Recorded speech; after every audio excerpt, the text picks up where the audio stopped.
21 октября в Национальном центре «Россия» прошел международный экспортный форум «Сделано в России». Событие, которое имеет значение не только для тех, кто поставляет за рубеж, для всех, ведь нашими товарами по праву можно гордиться. Компании наращивают поставки на внутренний рынок и за рубеж, и вкладывают в свою страну. Вот об этом мы сейчас и расскажем.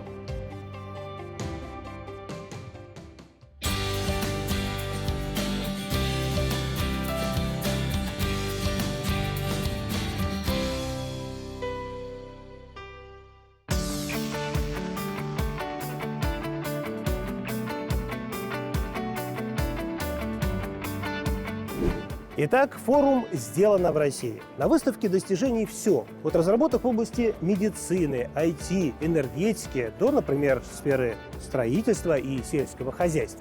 Робототехника есть. Посмотрим.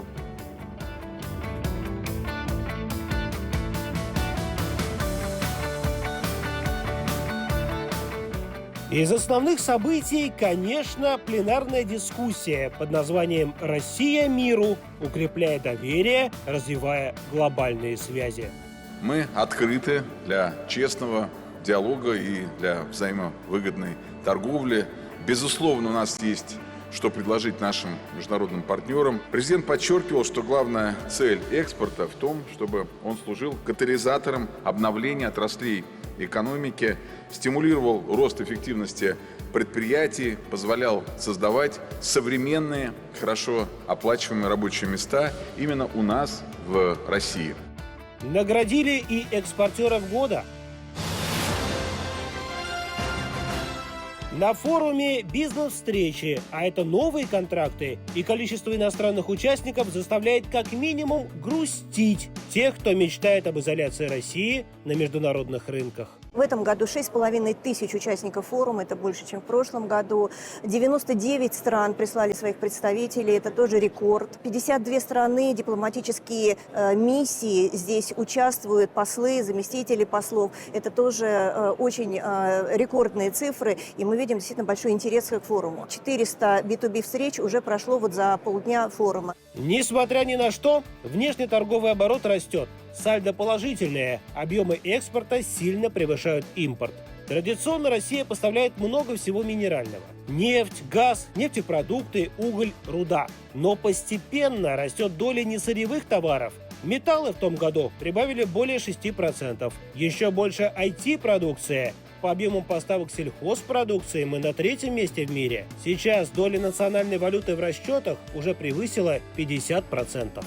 Несмотря на внешнее давление со стороны недружественных государств, недружественных стран, ни сырьевой, ни энергетический экспорт в первом полугодии текущего года, по данным Министерства экономического развития, обеспечил более 12% внутреннего валового продукта. Ключевая задача за 6 лет увеличить объем не сырьевого, не энергетического экспорта на 66%, соответственно, к уровню 2023 года. Среди основных покупателей сейчас Китай, страны ЕАЭС, Индия, Турция. Набирают обороты Африка, Ближний Восток. Например, в Саудовской Аравии в том году товарооборот вырос на 60%.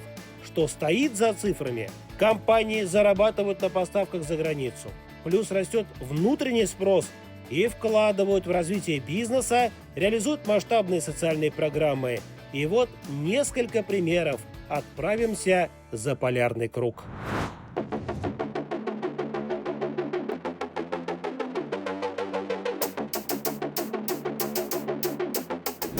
В числе ключевых приоритетов развития России – забота о семьях с детьми. Владимир Путин отдельно это подчеркивает.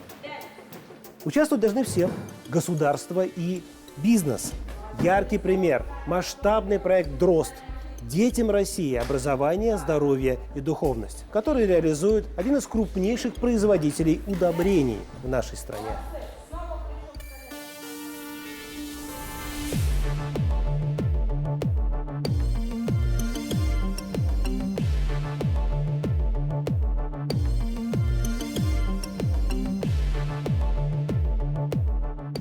Если обо всем по порядку, Компания добывает руду. Из нее больше всех в мире делает высокосортного апатитового концентрата. И из этого сырья в разных регионах производит экологически чистые минеральные удобрения. 10 лет назад мы порядка 25 марок удобрений производили, сегодня 58.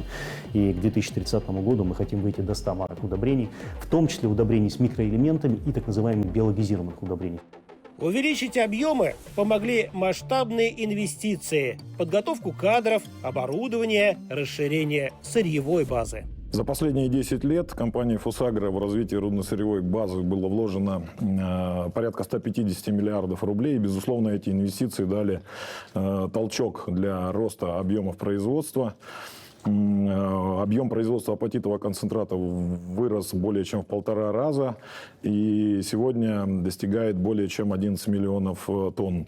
При этом мы перевалили за планку более 40 миллионов тонн добытой руды. К слову, в сегодняшнем году, в 2025, мы планируем побить рекорд по уровню производства апатитового концентрата за новую постсоветскую историю комбината. Спрос на удобрения растет. Каждая третья тонна на российских полях сделана этой компанией. Экспорт более чем 100 стран. Все больше покупают Бразилия, Индия, Латинская Америка и Африка. И львиную долю заработка производители вкладывают в социальные программы. Например, инвестиции в проект «Дрозд» более 2,5 миллиардов рублей. Сейчас проект уже работает не только в регионах присутствия компании. Сегодня порядка 9 тысяч детей заняты в этих бесплатных секциях по 31 виду спорта. Хотел бы также отметить, что движение «Дрозд» создавалось по инициативе заместителя председателя Российского союза химиков Андрея Григорьевича Гурьева. Например, Сергей, тренер по самбо и дзюдо, приехал в Кировск еще в 70-х. Есть что вспомнить и с чем сравнить. Мы то в бассейне занимались, то в ДК занимались, вот где циркачи на 2-м этаже. Здесь сейчас условия хорошие? Ну, великолепные условия. Еще пример. Земля и небо. Да, наверное, даже так, да, можно сказать, что это земля и небо. Ремонт. Современное оборудование активно закупали и в ковид. Есть российское, к примеру, ангиограф. Появились эндоваскулярные методы исследования. За последний месяц проведено уже свыше 40 операций, из них 7 стентирований. И все это большая совместная работа бизнеса и государства. За счет средств, в том числе федерального бюджета, средств компании ПАО «Фосагро», были отремонтированы стационары, где вы сейчас находитесь, поликлиники взрослые и детские, вот сейчас в апатитах заканчиваются ремонты. Компания сама открывает улучшающие здоровье объекты. Во всех регионах нашего присутствия действуют филиалы дочерней компании «Тирвас», современные спа-отели, которые по существу предоставляют весь комплекс как туристических, так и услуг медицинских. Для сотрудников важна и поддержка в квартирном вопросе. Один ЖК построен, будет еще. Пока человек работает, он живет в квартире, которую он предоставил предприятию. И эта программа у нас работает не только в Кировске. Компания «Фосагро», она работает в Вологодской области, в Ленинградской, в Саратовской. Там такие же условия, также занимаются строительством. Инвестиции от продажи удобрений по всему миру выглядят и так. Развитие горнолыжного курорта, комплекса по беговым лыжам, где уже прошло 3 финала Кубка России, в этом году будет и первый этап.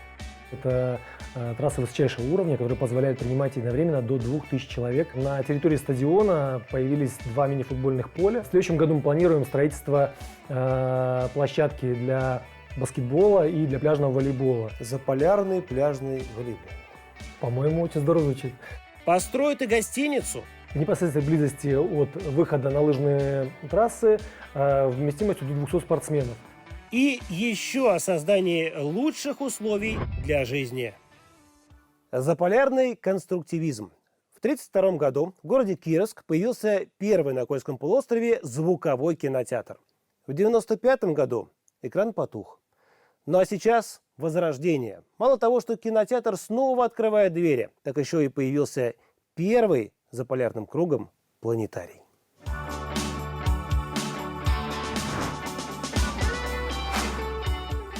Здесь гарантированно можно будет увидеть северное сияние наверняка. Что внутри здания, что снаружи. Решена сложнейшая задача – поместить современные технологии в объект культурного наследия. Совместная работа бизнеса и государства. Безусловно, среда вокруг меняется, хотя работа здесь еще не початый край, но тем не менее динамика изменений, она ощутима. Поэтому помимо работы у людей, у семей должно быть понимание, где растить ребенка, где его учить, куда ходить на спорт, как можно ездить на природу, любоваться красотами, потому что как рукой подать.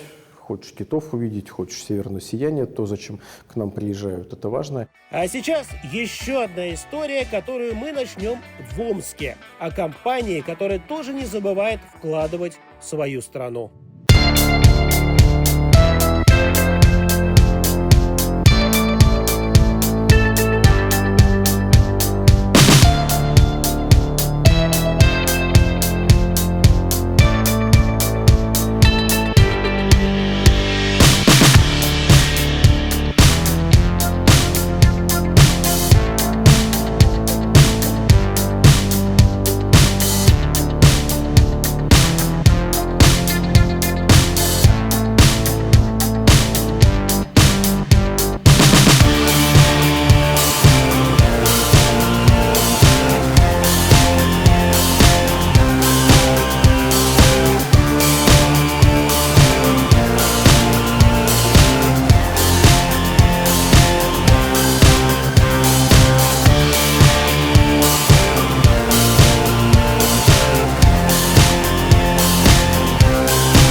Выпускаем ряд продукции в этом направлении: фенол, ацетон, изопропиловый спирт.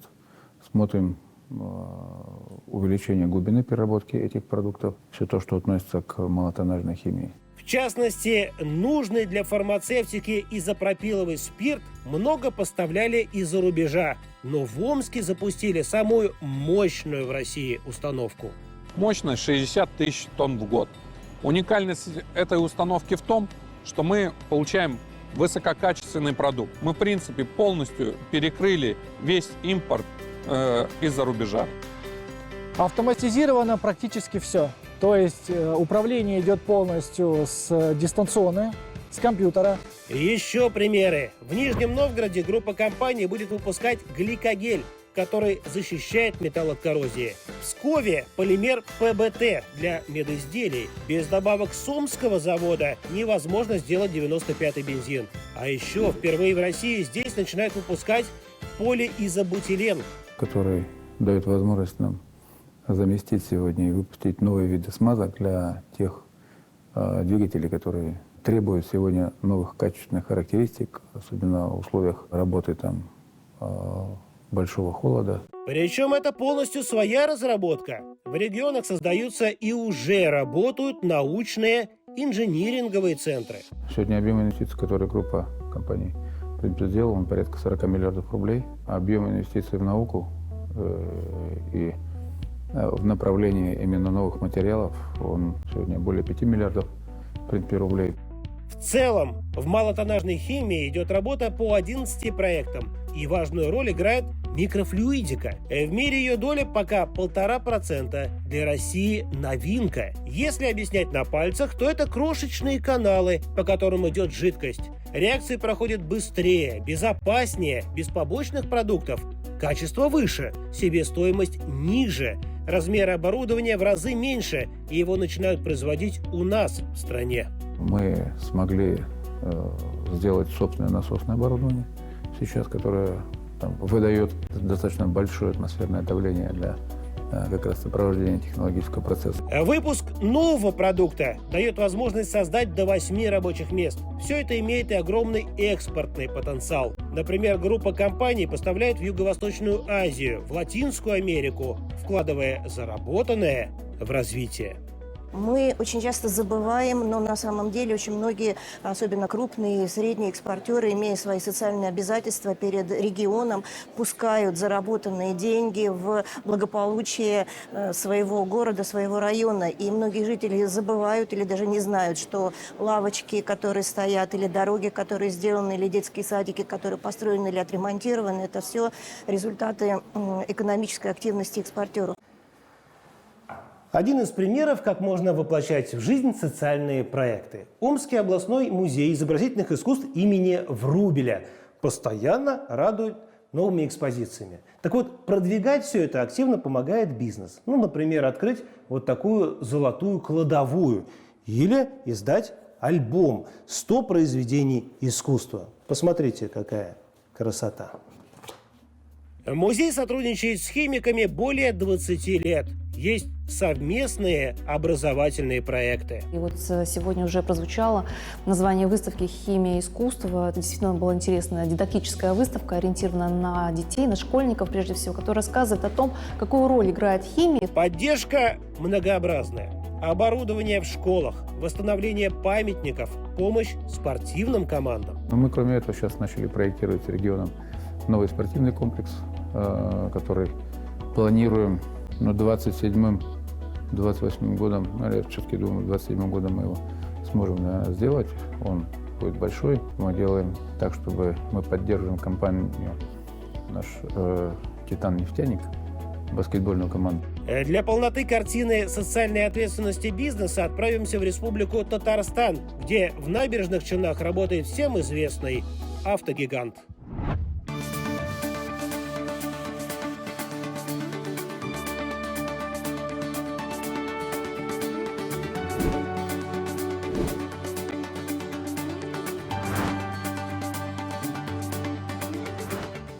Не секрет, что КАМАЗ последнего поколения, К5, изначально хотели делать с зарубежными партнерами.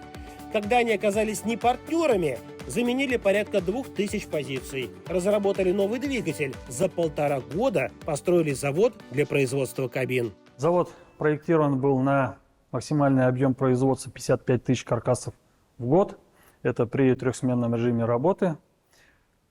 Такт конвейера составляет 4,1 минуту. Производить больше, с хорошим качеством и в условиях дефицита кадров – это возможно, если внедрять роботов, чем завод активно и занимается.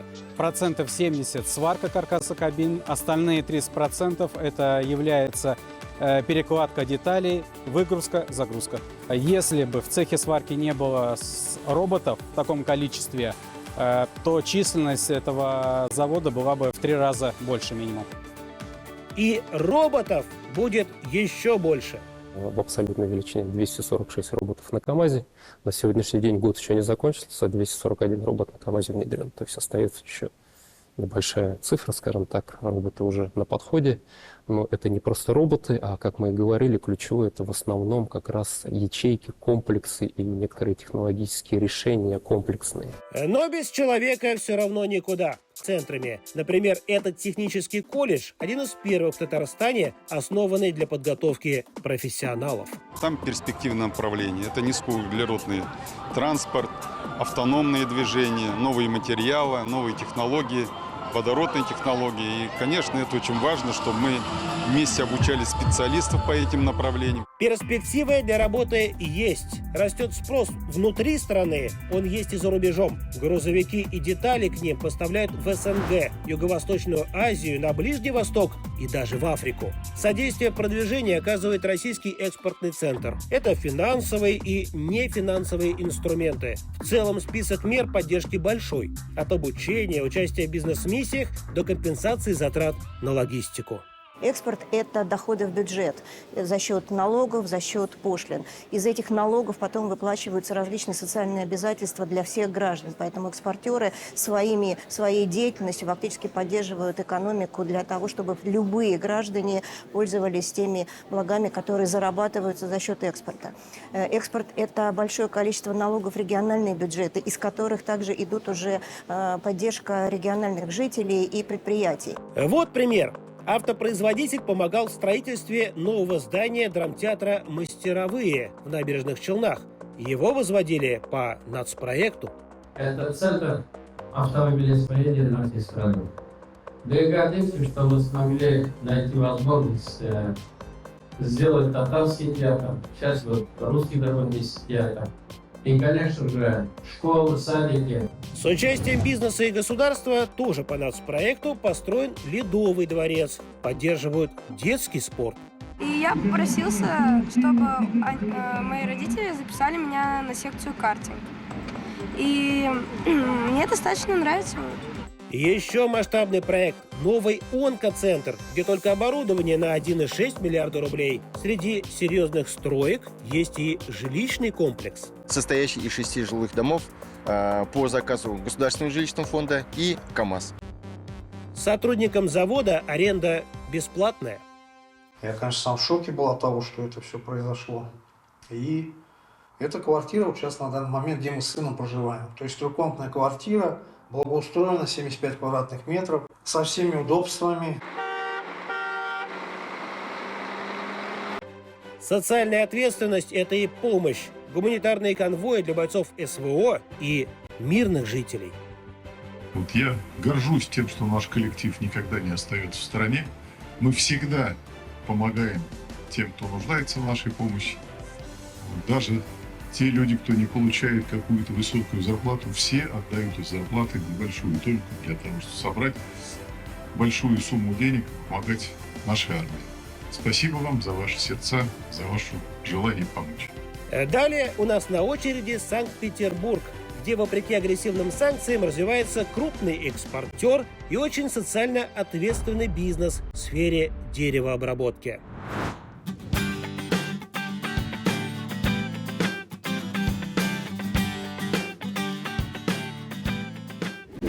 Знаете, кто больше всех в мире производит фанеры? Компания из России. Мы на ее предприятии в Санкт-Петербурге. Посмотрите, какие деревянные реки. Масштаб. На самом деле у компании несколько предприятий, 11. И они производят далеко не только фанеры. Что еще? И кто покупает нашу фанеру, с которой сейчас пролетает мимо условного Парижа, то есть Запада, вы сейчас и узнаете.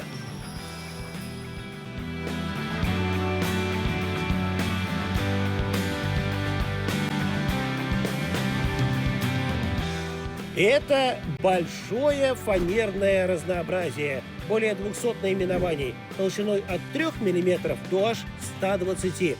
Если взять и сложить в стопку всю продукцию, которую выпускают в год, можно дотянуться до космоса. По объему производства, то в этом году мы останемся примерно на уровне прошлого года, а в следующем году закладываем рост примерно 10% по отношению к текущему. Планируем прирасти на объем чуть больше 800 тысяч. На строительном рынке в России оживление, но фанера нужна не только там. Автопром, судостроение, мебель, игрушки, музыкальные инструменты. И не только фанерой богата компания, есть лесозаготовка, появились новые активы. В середине 2024 года в состав СВЯЗа включился картонно-бумажный комбинат «Кама». Это единственный в России производитель мелованного картона или химелованной бумаги. И в начале текущего года также приросли. У нас в состав группы добавилась компания, два завода ММ Packaging и ММ Ротогравюр, крупнейший в России производитель упаковки для FMCG-сегмента, и компания «Невские грани», которая производит бумагу для типпинга. Упаковка заменила импортные аналоги. А что касается экспорта, то из-за недружественных санкций перекроили всю географию продаж. Поставки в Восточную Азию выросли на 74%, втрое в Африку. Здесь какая-то поддержка была оказана со стороны государства? Да, была оказана поддержка касательно продвижения продукции на экспортных рынках, касательно субсидий транспорта. Мы очень хорошо работаем с Российским экспортным центром, страхование экспортной выручки. Сохранение поставок сохранило и инвестиции. Средства пошли на модернизацию, внедрение своего оборудования, технологий машинного зрения. Замещает импортные сканеры. Сейчас мы оснащаем этим оборудованием собственное производство и производство, собственно, наших коллег в индустрии. И по традиции много вложений в социальные программы. За последние несколько лет привлекли в собственный свет порядка 350 миллионов рублей. И государство софинансирует. Соответственно, общий объем инвестиций превысил 10 миллиардов рублей, которые мы привлекли на развитие как раз социальных объектов в регионах, там, начиная с спортивных объектов, диверсификации, развития учебных заведений, мест отдыха. Например, за последние 5 лет в закупку оборудования для медучреждений компания вложила более 30 миллионов рублей. Участвует в обновлении спортивных школ, строительстве дорог, газификации. Такая многогранная работа с государством. К началу 2025 года Петербург ликвидировал дефицит социальных объектов. Для нас это очень было важно. Мы ввели больше 100 школ, более 200 детских садов и 70 объектов здравоохранения. В 2024 году Петербург вышел в лидеры по строительству социальных объектов в России – 126. И в 2025 году мы перешли уже к плановому режиму, строим школы, детские сады и поликлиники вместе с жилыми кварталами. И сохраняем высокий уровень, ведем 107 социальных объектов. Важный момент. Компании, о которых мы рассказали, многие другие работают в моногородах. Они создают не только новую продукцию, рабочие места, не только реализуют социальные программы, они диверсифицируют экономику моногородов, помогают развиваться партнерам, малому и среднему бизнесу, и каждый потом, поставляя на свой рынок, экспортируя, сделает свой вклад в улучшение жизни россиян.